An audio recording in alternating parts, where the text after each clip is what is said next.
हर हर महादेव। कैसे हैं आप लोग? आपके अपने YouTube चैनल प्रेम भक्ति में फिर से एक बार स्वागत है। और इसी के साथ आज हम सुनेंगे भगवान शिव और उनके भक्त की एक रोचक कहानी। तो आइए मन में भगवान भोलेनाथ का ध्यान करते हुए आगे की कथा सुनते हैं। यह कहानी भगवान शिव और एक चिड़िया की है। एक चिड़िया जंगल में एक पेड़ पर रहती थी।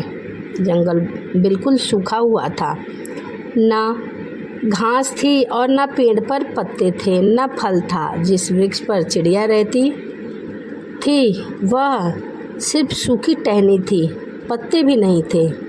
चिड़िया वहीं रहकर हर समय भगवान शंकर के नाम का जाप किया करती थी, उनके नाम का गुणगान करती थी।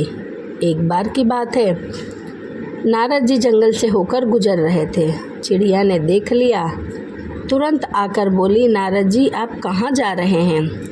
नारद जी ने कहा, मैं शंकर जी के पास जा रहा हूँ। चिड़िया ने कहा, भगवान शंकर मेरा बड़ा ध्यान रखते हैं, मेरे सूखे जंगल के बारे में उन्हें पता नहीं है। शायद कृपया उनसे कह दीजिएगा कि मेरे जंगल को हरा भरा कर दे। नारद जी शंकर जी के पास जाकर चिड़िया की कही हुई बात कह दी। चिड़िया ने जंगल की बात नारद जी के कई बार कहने पर शंकर जी ने कहा कि मैं इसमें कुछ नहीं कर सकता हूँ। नारद जी ने के भाग्य में 7 जन्म ऐसे ही सूखे जंगल में रहना लिखा है उस चिड़िया को, तो मैं क्या कर सकता हूँ? भगवान शिव ने ऐसा नारद जी से कहा। नारद जी कुछ नहीं बोले। कुछ समय बाद नारद जी फिर वहीं से निकले। जंगल बिल्कुल बदला हुआ था। चिड़िया वहीं बैठी थी। जंगल हरा भरा, हरी घास फूस फलों से लदे हुए थे।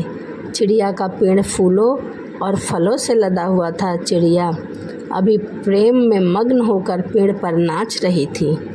तभी नारद जी ने सोचा, शंकर जी ने मुझसे झूठ क्यों बोला?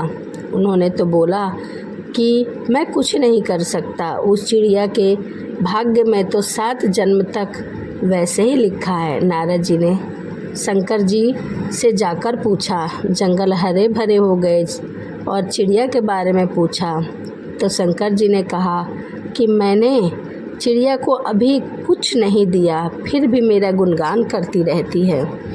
उसी की भक्ति और विश्वास और प्रेम की वजह से मुझे 7 जन्म काट कर चिड़िया को यह देना पड़ा। चिड़िया बहुत ही दयालु है और वह मेरे नाम का हमेशा ही जाप